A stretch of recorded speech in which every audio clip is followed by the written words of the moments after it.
من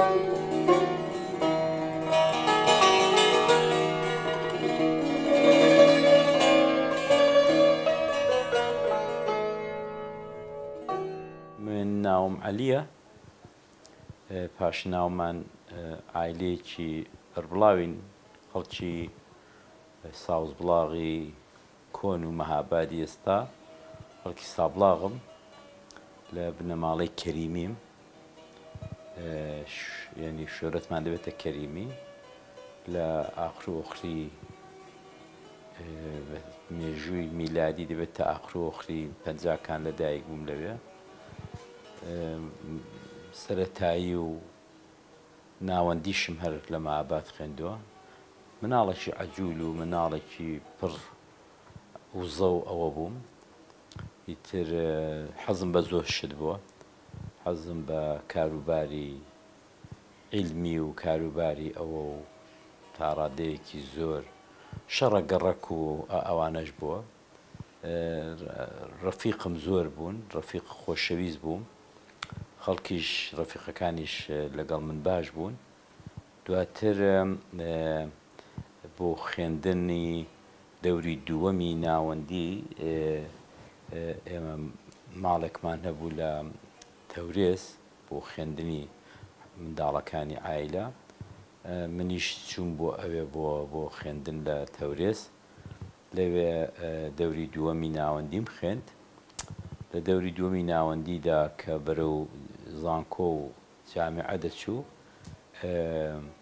ساڵی 78 شۆڕشێکی بەربڵاوی ئێرانە بە دژی ڕژیمی پادشایەتی پاهلەوی دەستی پێ کرد. منیش دە و جوڵانەوەیدا زۆر چالاک بووم. ئەوە بوو کە هاومەزڵێکم هەبوو، پێیان دەکوت هاومەزڵ، بێچێک لە کوڕەکانی هەر خودی شاری سابڵاغێ بوو، مەهابادێ بوو، هاتبوو ئەویش بۆ خوێندن، پێکەوە هاومەزڵ بووین. لە مزاهرەیەک تقریبەن یەکەم مزاهرەکانی ساڵی 78 بوو کە لە تەورێز دەستی پێکرد، زستانی 78. ئەو برادەرم بە تیری ژاندەرم و پۆلیسی ئێرانە پێکرا و کەوتە سەر عەرزی. ئێمەش هەڵاتێندا بووین، گەڕاینەوە و بەجێمان نەهێشت بە هەر جۆرێکی بێ، ماشەڵڵا تۆزێکیش بەخۆوە بوو، هێنامانەوە ماڵێ. دوایەکە هەموو خوێن و شتەمان لە ماڵێ دیت و خوێن هەموو فەرش و شتەکەی داگرت بوو. تۆزێک ترساین، یەکەم جارمان بوو، بردمانە خەستەخانە. یەک دوو پەرستاری لەوێ ئێمەیان ناسی، پێیان وابوو کە چری کوشتی ئاواین، کوتیان بەیانی وەرن. ئێمە گولەکەیان دەرهێنا، دەست بەجێ دکتورێکی زۆر شۆڕژگەر لەوێ بەرەو پیرمان هات، دەست بەجێ بردی بۆ ژووری عەمەلیات و دەریان هێنا گولەیەکی ئەوەندە بوو، دەستیان کردی وتیانەوە تەواو بۆ هیچ عەیبی نییە، بەڵام دەبێ ئەو شۆ لێرە بێ.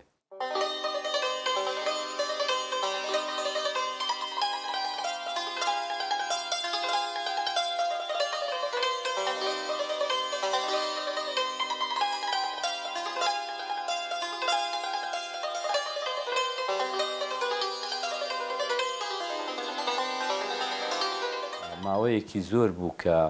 ئێمە کۆڕ و کۆبوونەوەمان لە ماڵان دەکرد و لە ماڵە خۆمان و تەلەبەکان دەهاتن، جگورتیەکان دەهاتن. ئیتر بە شێعرەکانی مامۆستا هێمن و مامۆستا گۆران بە تایبەت، مامۆستا تایر تۆفیق قۆوانە کاسێتەکانمان هەبوو، هەمووی کاسێتی شۆڕژگێرانە ئەوانە و بە زمانی کوردی بە شێعری کوردی خۆمان ڕادێنا و خۆمان فێری کوردی دەکرد و شێوە نووسینێکی کوردی چووکە خوێندن بە کوردی نەبوو، شێوە نووسینێکی کوردیمان بۆ خۆمان دەکرد، یعنی هەر تەقریبەن ئەلفوبێی فارسی بوو.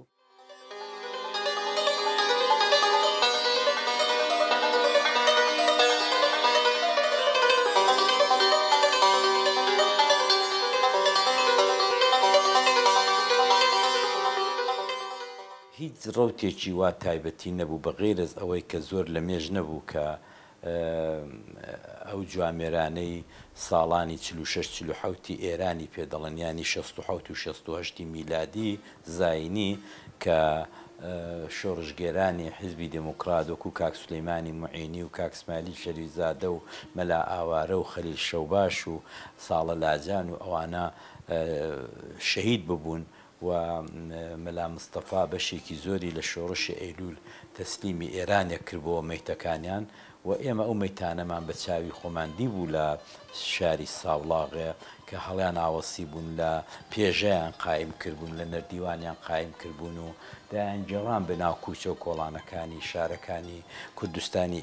ڕۆژهەڵات بە ڕۆژهەڵاتی کوردستاندا بڵین کوردستانی ئێران ئەوانە زۆر دوور نەبوون ئەوانە تازە بوون وەکو خەون هەموماندی بوومانن و ئەوانە تەسیراتێکی یەکجار زۆریان لەسەر ئێمەدا نابوو کە دژایەتی ڕژیمی پاهلەوی بکەین و ئەو کۆڕ و کۆبوونەوانەش هەمووی ڕابطە لەگەڵ ئەوەیدا بوو کە ئێمە چۆن دژایەتی ڕژیمی پاهلەوی بکەین پادشایەتی بکەین چونکە ئەو ساڵی 68 کە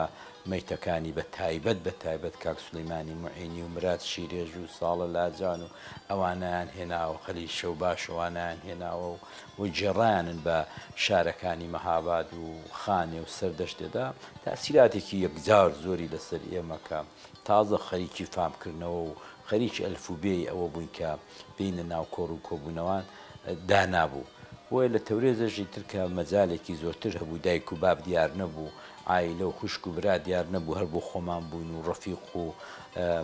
هاواڵەکانی خۆمان بوونەوانش هەموو فێری خۆیان فێری سیاست و خۆیان فێری خوێندنەوە دەکرد و کتێبی سیاسیمان دەخوێندەوە کتێبی کوردیمان دەخوێندەوە بە تایبەت کتێبە سیاسیەکانی ئەوانەی کە حیزبی توودا بە قاچاق چاپی دەکرد و تەرجمەی دەکردەوە و ئێمە ئەوانەمان دەست بە دەست و دەست دەکەوت دەماکەندنە ئەگەر وەکو مەبەست بێت کە تشکیلاتێکی تایبەت ئێمە و دوای کەوتپێتینیا هەبوو بێت نەبوو بەڕاستی تشکیلاتی کوردی ئەو دەمی ئەوەی کە فقط ناوی هەبوو بەڵام وجودی نەبوو ئەویش حیزبی دموکرات بوو کە زۆربیان لە عێراق خێرا دەمازانی لە بەغدایان دەمازانی لە عێراقن دەمازانی کە دوای شکستی شۆڕشی ئەیلول ئەوانە هەموو چوونە بەغدایەوە لە شکستی ئەیلولدا ئەوانەش فیدا بوون بەر بەشێکی زۆری ئەو شۆڕژگەرانەی کوردستان کە چوو بوونە دیوی گەرمێنێ ئەوەیە کە هەر ئەو باکگراوندە هەبوو و ئەو عەتفە هەبوو و ئەوە هەبوو کە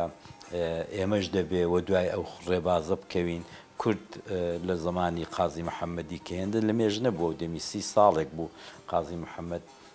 کۆمارەکەی ئاوا جوانە مەرگ بوو ئێمە هەر لەسەرەوە خەتە بە تایبەت ئێمە کە بنەماڵەکەمان بنەماڵەیەک بوو کە تێدا بوو ینی وەکو مامۆستا زەبیحی کە مؤسس و دامەزرێنەری ژێکاو بوو و ئێمە هەمیشە دایم بەیاد ئێمە نەماندی بوو زەبیحی چونکە دوای کۆمار کە ڕووخا ئەو ڕۆیش بوو لەگەڵ باقی شۆڕژگێرانی کۆمەڵی ژێکاو بەڵام هەر ناومان بیست بوو و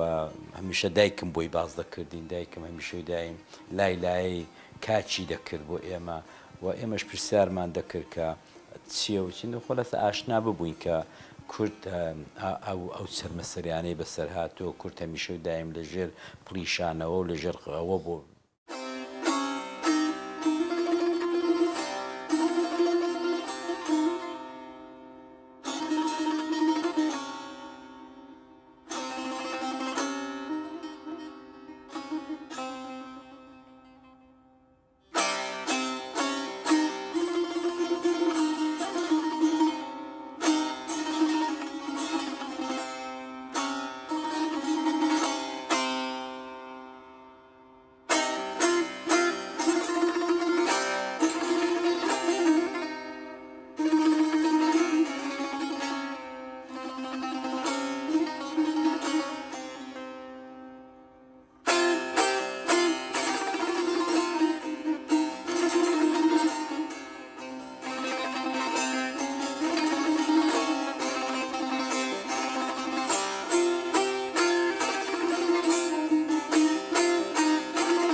ماڵەمە چوار برا و دوو خوشک بووین بێزگە لە ماڵە مام و خاڵ و ئەوانەشمان هەبوو و مامەکانمان زۆر بێ تەمەنی خۆمان بوون ینی باوکم و باپیرم تقریبا منداڵەکانیان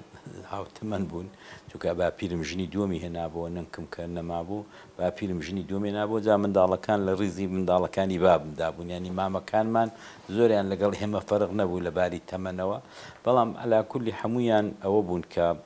بە تایبەت ماڵی ئێمە دایکم باشتر بوو دایکم ئازادتر بوو بەڵام پیاوەکان باب و ماموشتیوە یەکجار ساواک هەیمەنەیەکی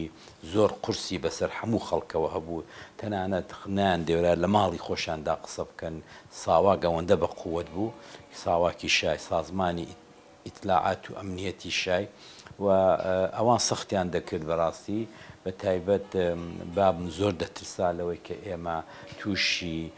داوی ساواکی بین و ساواک بمانگرێەوە و دەمی ڕزگار بوونمان نابێ بەلانی کەمەوە 4-5 ساڵ لە زیندان دەمان ڕزێنن بابم زۆری ئەوە دەکرد کە نابێ زۆر خۆمان ئاشکراکەین نابێت زۆر خۆمانەوە بکەین دایکم باشتر بوو دایکم تا ڕادەیەکی زۆر لەگەڵ ئێمە هاوسۆز و ئەوە بوو هاوبیر و باوەڕ بوو بەهۆیەوەی کە ئەو کاچی لە دەستدا بوو کاچی ڕۆیش بوو نەیدی بوو کاچی کە جگای بەجگای باوکی بوو مامۆستا زەبیحی ئەو چەند ساڵ بوو ئاوارە بوو نەیدی بۆەوە لەبەر ئەوانە دایکم تۆزێک باشتر بوو عەتفی لەگەڵمان بەڵام هەموو پیاوەکانە و سەردەمی بە زۆربەی زۆریان زۆربەی ئایلەکان لە ساواک دەترسان بەڕاستی ساواکی شای حکمێکی دروست کرد بوو هێژمۆنێکی دروست کرد بوو کە دار و بەردایان کوت کاکە قسەمە کە دیوار مشکی هەیە مشکیش دوو دانە جۆی گەورەی هەیە کاکە تکایە لە ماڵە قسان مەکەن یعنی حتا لە ماڵە خۆماندا بەڵام ئێمە کە پەڕینەوە بۆ دنیای زوگورتی و دنیای تەلەبایەتی لە تەورێزێ و کەسمان لەسەر نەبووە خۆمان بووین و کۆمەڵێک دەستە ڕەفیق بووین ئازادتر بووین بە کەیف خۆمان شعرمان دەخوێندەوە و کتێبمان دەخوێندەوە و کتێبمان دەدا بە یەکتروانە ماوەیەکی زۆر یەک دوو برادری مەسهەبی ینی ئەمە مەسەبی نەبووین ئێمە هیچمانە کوردەکان لە ژیانی تەلەبایەتیدا هەمومان تقریبەن سێکۆلار بیرمان دەکردەوە نەتەنیا سکۆنار مارکسیستی بیرمان دەکردەوە چەپبوون باو بوو ینی ئەو سەمانی لە ناو چالاکی سیاسیدا ئەگە چەپ نەبای مارکسی نەبای عیبەیەکی گەورە بوو بەڕاستی بۆیە ئێمە هەموو ئاوە بیرمان دەکردەوە ینی مەسەلەن ماتریالیزمی دیالکتیک و ئەوانەمان دەخوێندەوە ژۆش پلیتسێل و ئەوانەمان دەخوێندەوە مەسەلەن دایکی مادەری ماکسیم گورچی و ئەوانەمان دەخوێندەوە خەرمەگەس و ئەو جورەشتانەمان دەخوێندەوە کە هەمووی دنیای شۆڕژگێری وڵاتانی سۆڤیەت و ئەو وڵاتانی شەرق بوو بۆیە ئێمە زۆرتر ئازادیمان وە دەستکەوت کە کاتێکیش کە شۆڕش دەستی پێکرد ئەو ئازادیمان هەر پاراست و ئەو ئازادیمان لەگەڵ خۆمان هێناوە بۆ شارەکانی وەکو سابڵاغ و مەهاباد و ئەو شارانەی کە هاتینەوە مەجبور بووین وڵاتمان بەجێهێشت و خوێندنیشمان بەجێهێشت زۆرتر تێکەڵی شۆڕژگێرانی شارەکانی کوردستان بووینەوە و بڵام تا ڕادەیەکی زۆر ئەو تەأسیری ئەو خوێندنەوانەی ئەو تەلەبانەی کە لە تاران و تەورێز و شیرازەوە هاتنەوە سەردەمی شۆڕشی هەفتاونەوە گەیشتنەوە شارە کوردیەکان بەڕاستی تەأسیری زۆر گەورەیان هەبوو لە سازماندان و لە چی پێ دەڵێن تەشویقکردن و هەستانی خەڵک و بەڕێخستنکردنیان بەڵام ئەوەی کە بڵێ حیزبێکی تایبەت سازمانێکی تایبەت هەبوون دەهاتن بە ئیعلامی شتیوا مەسەن وەکو چریکی فیدایی و پەیکا ئەمە نانتوانی ئێمە ڕاکێشن بەڕاستی ئەمن جەزبی هیچیان نەبوو بەڵام کۆمەڵک لە ڕفیقەکانم جەزبی چریکان بوون جەزبی حیزبی تو دەبوون کە ئەمن نەبووم یا مەسەن کۆمەڵک برادری دیکە کە کوردایەتیان دەکرد جەزب و ڕاکێشران بەرە و حیزبی دموکرات کە فقط ناوی هەبوو ینی ئەوە نەبوو کە ڕێخستنێکی بە قووەت هەبێت ئەو دەمی دواتر کە ئێتە شۆڕشەکە سەرکەوت ئەوان ڕێخستنەکانیان هاتنەوە و لە ماوەیەکی زۆر کورتیشدا ڕێخستنی زۆر پانوبەری ناوە ڕێخست دواتر کۆمەڵە خۆی نیشاندا کۆمەڵەش کە ڕێکخراوەیەک بوو لە کۆمەڵێک لەو گەنجانەی زانکۆکانی تاران و ئەو تەورێز و ئەوانە کە بەخۆیان دەکوت تەشکیلات بەڵام دواتر لە شۆڕشی ڕۆژهەڵات کە هەڵایسا ناوی کۆمەڵی شۆڕژگەریان لە خۆیاننا و ئێمە هەموو جەزبی ئەوە بووین هەم بەهۆیەوەی کە مارکسیستی بیریان دەکردەوە چەبوون ڕێبازیان بوو هەمیش دەمانزانی کە کوردن وە زۆربەی زۆری ئێمە کە لەنێو ئەو بەرداشی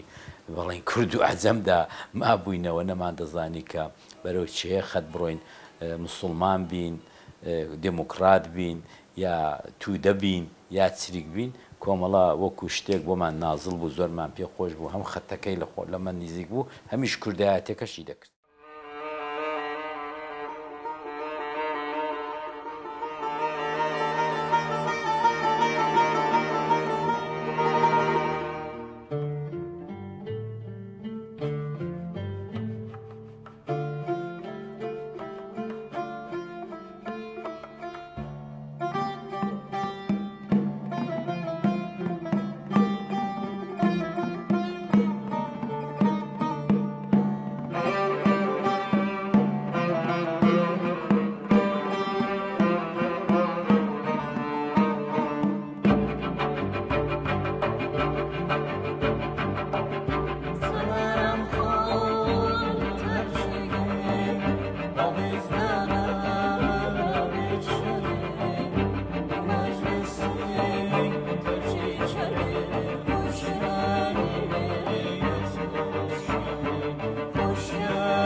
بەڕاستی مامۆستایەکی ئاوا نەمابوو گەوربەی مامۆستاکان مەسەرنەوەکو هەژار و هێمن و زەبیحی و قزڵزی و گەلاوێژەوان ڕۆیش بوون نەمان دەزانین لە چۆشن جارجارە دەنگی چەند کەسێکمان لە ڕادیۆپەیکی ئێران ڕادیۆیەکی ئۆپۆزیسیۆنی شای بوو کە لە بولغارەوە بەخش دەکراوە وڵاتانی سۆڤیەتی قەدیم لە بولغارەوە ئەوان دەکرد حیزبی توودە بڵاوی دەکەوە حیزبی توودەش حیزبی دموکراتی کوردستانی بە شاخەیەکی خۆی دەزانی و تا ساڵی هەفتا کە دکتۆر قاسملوو هاتەوە لە بەغدایەوە حیزبی توودەی لە حیزبی دموکراتی لە حیزبی توودە جیا کردەوە دەنا ئێمە بەڕاستی بڵێ مامۆستایەکی کوردی زانی ئاوا نەمابوو دوای کۆماری مەهاباد و زۆربەی زۆری ئەوانەی کە خەڵکی باشوور بوون ئەوە ڕۆژبوونەوە باشوور ئەوانەی کە کوردیان دەزانی لە کۆماردا فێری کوردی ببوون یا کوردیان باش دەزانی وەکو زەبیحی و قزڵزی و هێمن و هەژار و ئەوانەش ڕۆیش بوون بۆیە ئێمە بەڕاستی بێ کەس بوون ئەوەی کە دەمان کرد لەسەر فکر و هێز و وزەی خۆمان بوو ئەویش ئەوە بوو کە فارسیێکی کوردیکی فارسیانەمان دەنووسی چونکە ئێمە لە باخچەی مناڵانەوە کەوتم باخچەی مناڵان نەبوو دەبوو بە سنفی پۆلی یەک لە پۆلی یەکەوە مەر بە فارسی حتا من لەبیرمە کە مامۆستاکە بە ڕاستەکە لێ ڕادەکێشان بە خەتکێشەکە لێ ڕادەکێشان دەکوت فارسی بگو فارسی سۆخان بگو بە فارسی قسام بکە یعنی ئێمە کە منداڵێکی حوتش ساڵە بووین لە مەکتەب لە سەریان دەداین بە ڕاستەکەی دیکوت بە فارسی قسام ئێرە تۆ دەبێ فارسی قسام بکەیت بۆیە ئێمە بەڕاستی دواتر کە تۆزە گەورە بووین لە سنفی لە پۆلی 5 و 6 ئەوانە ئێمە خۆمان کوردیمان دەنووسی بەڵام بە فارساوی یعنی بە ئەلفوبەی فارسی دواتر کۆمەڵێک خەڵک کە زۆرتر چالاک بووین زۆرتر ئیمکاناتمان نەبوو کۆمەڵە کتێب لەو دیوەی ڕادەهات لە گەرمێنەوە دەهات لە باشوورەوە داهات وەکو مەسەلەن من یەکەم کتێب کە لە قەتم لە بیر ناچێ بۆم هات لێرەوە و دەستم کەوت فرمێسک و هونەری مامۆستا گۆرانی بوو دواتر خەیامی هەژاریمان دەستکەوت دواتر تاریک و ڕوونی مامۆستا هێمنیمان دەستکەوت ئەوانە دنیایەکی زۆری کوردیان بۆ ئێمە کردەوە پەنجەرەیەکی گەورە کرداوە کە شێعرەکانمان لەبەر دەکرد ینی گەنج نەبوو ئەو کاتی مەسەلەن شێعرەکانی هێمنی هەموو لەبەر نەبێت شێعرەکانی هەژاری لەبەر نەبێت یعنی زۆرتر لەبەرمان دەکرد دەنا بە فارسیێکی خەتێکی فارسی دەمان نووسی بۆ یەکتر نامەمان بۆ یەکتر دەنووسی ئەوەمان کردە باوکە دەبینی یەکتردا چونکە تەلەفۆن و مەلەفۆنێکی وان نەبوو بەڕاستی ئەو کاتی نامە نووسین هەبوو با بە نامە بە یەکتری بە کوردی بنووسین چی دیکە بە فارسی نەنووسین من ئێستاش دەنێو ئارشیوی خۆمدا کە دەگەڕێم نامەی فارسیم زۆر هەیە کە بۆ دۆست و ڕەفیقم نووسیوە یا مەسەرەن بۆ ماڵەوەم نووسیوە بەڵام دواتر کردمانە کوردیە کە من ئێستا کە چاویان لێ دەکەم کوردیەکەمان زۆر جێگای پێکەنینە کوردیەکەمان زۆر فارساوێ ینی و وشەکانیشمان فارساوێ ئەلفوبێیەکەشمان فارساوێ شێوەی نووسینەکەش هەر فارساوێ ڕێنووسەکەش دەنا نا بەڕاستی دەڵم ئێستاشی لەگەڵ بێ ئێستا باشترێکە چەندین موسسە و شتیوا دامەزراوە لە زێرگ و شاری کۆماری ئیسلامی بەڵام خەڵکەکە زۆر زۆر ئیشتیاقی هەیە زۆری وشیارە بۆ خۆی کە کلاس و پۆلی خصوصی دادنێن لە شارەکان کە بچن کوردی فێربن و کوردی باشن ئێستا کوردی فێر بوون بەڵام ئێستا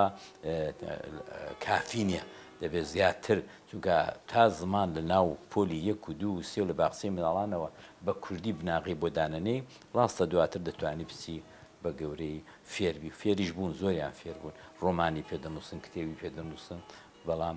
حەقوا بوو کە خوێندن لە دوای ڕژیمی پەهلەوی کە ڕووخا قەرارەکە ژوا بوو کە خوێندن بە زمانی کوردی بێ ئەقل هیچ نەبێت تا پۆلی 3 متەوەسطە بەڵام درۆیان کرد نایان کرد.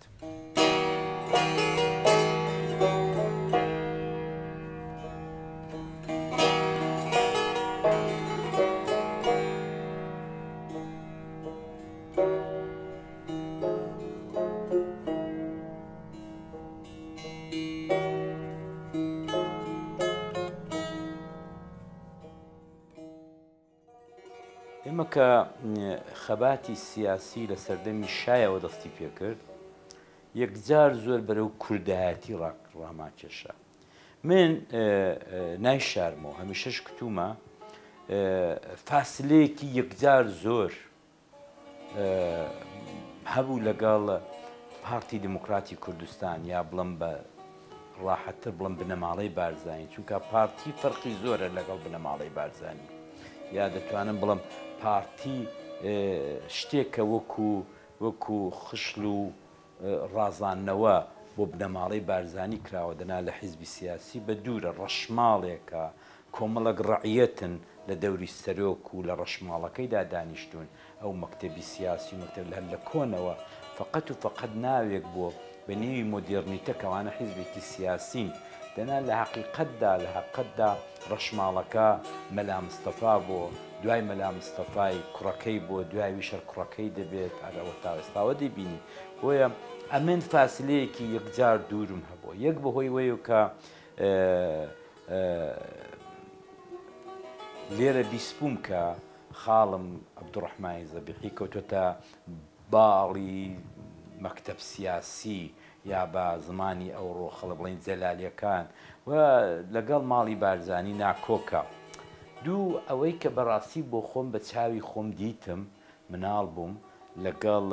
سیامەندی ڕەفیق بووم لەگەڵ سیامەندی کوڕی سولەیمانی موعینی هاوپۆل بووین ڕەفیق بووین کوچە بووین هاویاری بووین ئەمە کە باوکیان بەو وەزعی کوشت کە هەنە تەنیا کوشتیان تەسلیمی شای ئێرانیان کردەوە مەیتەکەی ئەمە یەکجار زۆر کاری لەسەریە بەکردبوو بۆ خەتی سیاسیمان بۆ ئەوەی کە خەتی سیاسی ئێمە ناتوانێت دموکرات بێ خەتی سیاسی ئێمە ناتوانێت نزیک بێ لەو بەرەی کە خۆی بە ناوی هێژمونی کوردایەتی دەهەیە بسەسپێنێ خۆی بە نێوی دایکی کوردایەتی دەهەیە بسەسپێنێ ئێمە حەزمان لە کوردایەتی بوو حەزمان لەو بووکە نەتەوەی کورد دەبێت پێ بگات نەتەوەی کورد دەبێت بە ئازادیەکانی بە مافەکانی بگات لەوەی داشک و گومانمان نەبوو بەڵام بە چ ڕێگایەک ئایا هەموو ڕێگایەک نا هەموو ڕێگایەکمان قبول نەبوو ڕێگای حیزبی تودەمان قبول نەبوو ڕێگای حیزبی دموکراتمان قبول نەبوو ڕێگای پارتیمان قبول نەبوو و ئەوە بوو کە ئەمە دژایەتێکی تەواو کەوتووە بینمان لە بەهۆی ئەو شتانەی کە پێم کوتی هەم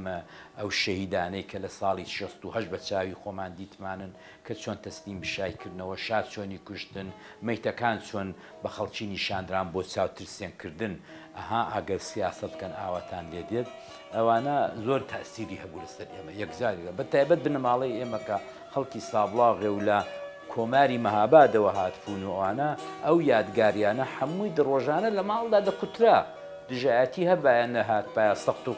تونند و تیژی هەبە لەلایەن باوکەکانەوە بەڵام هەر دەکوترا مەسەن زۆربەی عائیلەکان خزم بوون ئەوانەی کە لە جمهوری مەهاباددا وەزیر بوون و کار بەدەست بوون و ئەوە بۆیە ئەو خەتە بۆ من خەتی سوور بوو کە دەبێ نەچین بەرە و خەتی بنەماڵی بارزانانی کە دوایوی لە هەمووی گرنگتر دوای کاک سولەیمان و کاک اسماعیلی شەریفزادە ئێمە بە چاوی خۆمان ساڵی 75مان دیت کە ئاشبەتاڵێکی ئابڕوچوانە ئابڕوو بەڕانە کرا و مەهاباد مرکزی ئەو هاتو چۆ و هاتو بردن و نەغەدە هەروەتر نەغەدە لەگەڵ ساڵە 30 کیلومترە ئەوانەمان هەموو بە چاوی خۆمان دیت کە ئەو هەموو ئاوارەیە لە شۆڕشی ئەیلول بە ئیسلاح بڵێن هاتە دیوی ئێرانێ و ئاوارە بوون تەواوی ئەو خەڵکە ئەم هەموو خەڵکە ینی بزانین چۆنە شۆڕشی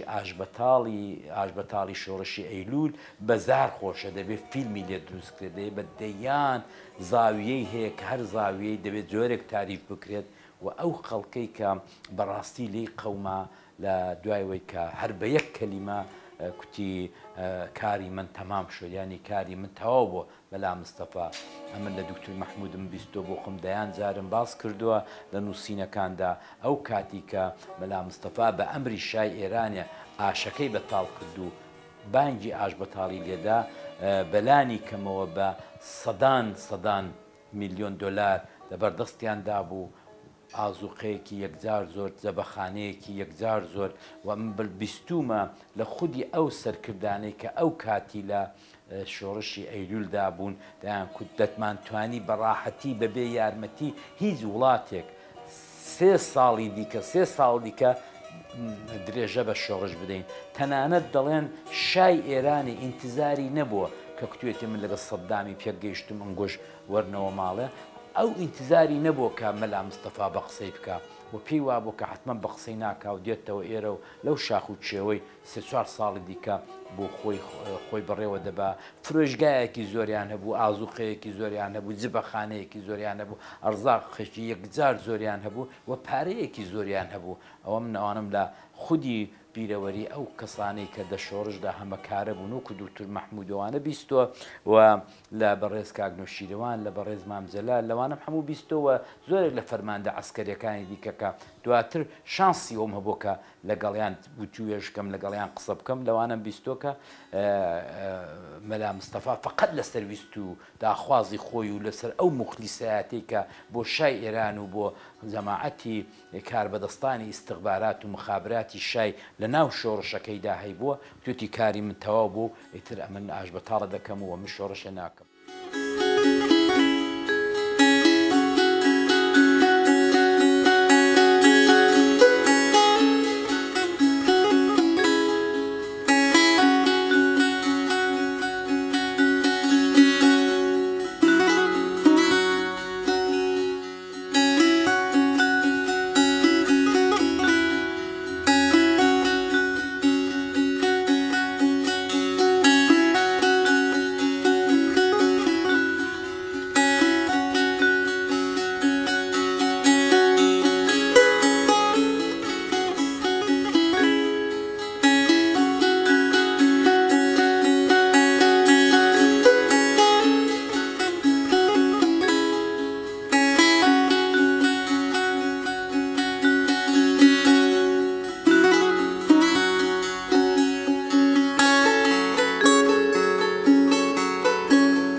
من دەیان جارم بیستۆ لە زۆر خەڵک ئەگەر ئەو دەمی کە لە ئەلجەزایر هەواری بوومیدین مەلا شای ئێران و سەدام حوسێنی پێکەوە دانا و ئاشتی کردنەوە و لەسەر شەط العەرەب ڕێککەوتن کە بۆ شای ئێران بێ و سەدام چوو ژێرباری ئەوەی کە ئیتر دەست هەڵگرێ لە دژایەتی شای و شا ئیمتیازێکی زۆری وەرگرت و لەوەشدا شا پشتی ئەسەن هەر لە شۆڕش لە 62ەوە شا ئەو نیەتەی هەبوو کە کورد یا مەلا مستەفا بەکار بێنێ بۆ ئیمتیاز وەرگرتن لە دەوڵەتی عێراق ئەو کارەی دە ئاخردا ئەو ئەنجامەی لە 62ەوە کە دەستی پێکرد بەهۆی ئیسا پەژمانگ و سێرهەنگ مدەڕسی و ئەو هەموو ئەفسەری ئیستخباراتی و ئەسکەرێکە خستێ ناو کوردستانی باشوور یا بڵین کوردستانی عێراق یا بنەماڵەی بارزانی ئەوە ئاخرەکەی شای ئێرانێ بە مەقسەدی خۆی بە هەدەفی خۆی لە ساڵی 75 گەیشت دانیش لەگەڵ سەدام حوسێنی یەکتریان ماس کرد هەواری بوومیدین لە ئەلجەزایر کۆبوونەوەیەکی بۆ سازکردن و شا ڕازی بوو شا دەستکەوتێکی زۆری دەستکەوت لە قابل چیدا لە قەبالەوەیدا کەوت کوردی بەکارهێنا لە ماوەی ئەو 13 ساڵەیدا لە 62ەوە کە شۆڕش ئەیلوول دەستی پێکرد شۆڕشێک بوو کە بەڕاستی دەستی شای تێدا بوو دەستی ساواکی تێدا بوو دەستی ئیتلاعاتی ئێرانی تێدا بوو و ئەوە ڕۆی بناوی شۆڕش ئەیلوول ئێستاشی لێبێ لە کتێبی پۆلی خوێندنی منداڵەکانمان لا باشوور دەرخواردی ئەو میلەتەی دەدەن کە شۆڕشی ئەیلوول بەغەیرت ئەوەی کە شای ئێرانە دەستی تێوەردا بۆ ئەوەی کە ئیمتیازێک لە سەدام حوسێن وەرگێ هیچ شتێکی دیکە نەبوو و ئاخرەکەشی بە یەک چقەنە بە یەک وشە کوتی کاری من تەواو بوو و شۆڕشەکە ڕووخا یەکسەر ڕووخا یعنی وەک چۆن 11 سەپتامبەری 11 ئەیلوول کە دوو بینا گەورەکەی نیویۆرکێ بە دوو تیارە ئاهاندیتان کە هاتە خوارێ ئەم شۆڕشەش نە مقدمەی هەبوو نە پاش مقدمەی هەبوو یەکسەر لە بارزانەوە لە حاجی ئۆمەرانەوە مەلا کوتی شۆڕش ڕووخا شۆڕش تەواو بوو ئاشەکە بەتاڵکەن ئاوەوە ئەمن بە چاوی خۆم دیتم لە سابلاغی خەڵک دەگریا خەڵک منداڵ خۆی پیسکرد بوو من دایک بە 4-5 منداڵەوە لە ژێر خێمەکاندا ئەوانە دواتر ئەوانە ئاوارەی شار ئەمرودم کە لە تەورێزە دەمخێن ئاوارەی شاری وەکو تەورێز و شیراز بوون بەو پەڕی جوان یانەوەنجی بەو پەڕی نەداری بەو پەڕی برسێتی کەچی خۆیان دەست بەجێ شابردنی لە کەرەجێ وێلایدانێ و قەسر و قسووری بۆ کردنەوە و ئەو پارە زۆرش کە ئەوەی کەم بیستومە لە زمانی ئەو برادرانەی کە باسم کرد گوایە ئەو زمانی بەس لە جانتایەکدا کە هاتوونە نەغەدەی 47 میلیۆن دیناری ئەو کاتیان پێ بووە و کە دەیکردە 150 میلیۆن دلار 150 میلیۆن دلاری ساڵی 75 دەبێت بەس بچی مقارنە بکەی بزانی ئەو دەم سیارەیەک بە چەندی بوو و ئێستا بە چەندێوە دلار چۆن بوو و دەکرا بەڕاستی دەوڵەتێکی بچووکیشی پێ دروستکەی نەتەنیا شۆڕشی پێ بەڕێوەبەری بە 150 بەڵام هەموویان پێچاوە لەگەڵ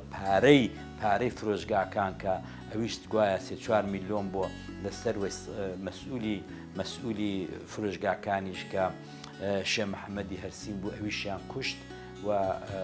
پارەکانیان هەموو لەگەڵ خۆیان بردە کەرەجێ و دواتر بۆ خۆتان دەزانن کە لە نیویۆرک و لە واشنگتۆن منداڵەکانیان پێگەیشت و بۆیە لەو کاتیشەوە لەو کاتیەوە ئەوەی کە گومانی هەیە ئەو ڕۆشنبیرەی کە گومانی هەیە کە شۆڕشی ماڵی بارزانی بۆ کوردایەتێ پێم وابێ سەویەکی گەورەیە پێم وابێ هەڵەیەکی گەورەیە پێم وابێ ئەو شۆڕش ئەو ڕۆشنبیرانە ئەو قسانە دومبال دەکەنەوە کە مستەفیدن کە ئایدۆلۆژیەکی تایبەت فکرێکی تایبەتی خزمەتی کوردیان لە مێشکدانە تەنیا و تەنیا خزمەتی چیرفانی خۆیان و پۆست و مقامی خۆیانێ بۆیە ئێمە زۆر زوو لەو کاتێکدا کە ئەو ڕاستیانەمان دەزانی لەو بنەماڵەی و قیادە موقەتەش دروست ببوو ئێمە زۆر حەولی ئەومان دەدا چونکە بێپەنا بووین دەمانەوی جێگایە بێ کە بتوانین ئەو هەموو وزەی خۆمان بەکاربێنین وزەی کوردایەتی وزەی ڕۆشنبیری وزەی سکۆلار بوون وزەی هەمووی ئەو وزانە دەو بەکاربێنین ئێمە زۆر گەنج بووین 19-20 ساڵ دەبێ ئەو وزانە سرف بێ دەنا دەتەقێ بۆیە ئێمە بەرەو ئەو شۆڕشە چوین کە کوتیان مامزەلال و کاک نوشیروان و کاک ئارام و ئەوانە پێچیان هێناوە پێی دەڵەن شۆڕشی نوێ و ئێمە جەزبی وێ بووین ئێمە خۆمان هەزار ئەولامان دەکرد ریسکمان دەکرد مزازەفەمان دەکرد کە بتوانین لینکێکمان لەگەڵوان هەبێت و خۆشیەوە لە ساڵی هەفتاوەش ئەو لینکەمان دروست کرد و ئێمە لەگەڵ قەندیل کە تازە بەداخەوە کە گەیشتینە قەندیل کارەساتێکی گەورە قەوما بوو ئەویش ئەوە بوو کە جەنابی کوڕی مەلا مستەفای ئیدریس بارزانی گوتبووی ئەگەر ئەمە شۆڕشم پێ نەکرێت تێکی دەدەم باوکومای فەرمووە ئەوە بوو کە دژی شۆڕشی نوێی جەلال تاڵەبانی و ئەو هەیئەتەی حەوت شەش نەفەری حەوت نەفەرێکی یەکێکیان دروست کرد بوو ڕاستا بوون شتێکیان دروست کرد بە نێوی قیادەی موقەتە بە جۆرێکی زۆر ناجوامێرانە تۆقی ئەو 700 پێشمەرگە 800 پێشمەرگای یەکێتی نیشتیمانی بزوتنەوەیان داکە کۆمەڵی ڕەنجدەرا ودەم کۆمەڵی مارکسی لێنینیان پێدەکتون ئەندێشەی ماوەستۆن ئەوانە کە چوو بوون بۆ چەکهێنان بۆ تورکیا و بۆ سووریا بەوێدا لەو قافڵەیەدا کە دەڕۆن بۆ چەکهێنان بەشی زۆریان بێ چەک بوون بەشی زۆریان وا بە تاڵی ڕۆژ بوون کە لەو سەرەوە چەک بێنن لەگەڵ خۆیان بۆی کە حەملی بکەن ئەوە بوو کە تووشی ئەو کارە ساتەی حەکاری بوون و سەرکردەی گەورەی وەکو عەلی عەسکەری دکتۆر خالید حوسێن بابەشێخ و سەدان ئازاد هەورامی و ئەوانە جیران و لە زیندان بەند کران و ئەوانەشان خۆی قسەی خودی سامی عەبدوڕەحمان بووە کە دەڵێ دەبێ پیاوی گەورە وەکو عەلی عەسکەری و دکتۆر خالید و حوسێن بابەشێخ دەبێ بە چەکی گەورە بکوژرێن ئەوەیە کە بەر ئاپیزیانیاندان و هەمویان ئەعدام کرد و بەداخەوە ئەو ڕۆژانە بیستم کە دەڵێ دادگا و مادگانە بۆ عەشوایی زۆر خێڵەکی ئەوانیان دیلەکانیان کوشتووە و دیلکوشتن تەنیا لە دنیای شەڕدا تەنیا ئەوەندەی کە من مێژوم خوێن بێتەوە ئەوەندەی کە من دۆکومنتاری دنیام دیبێت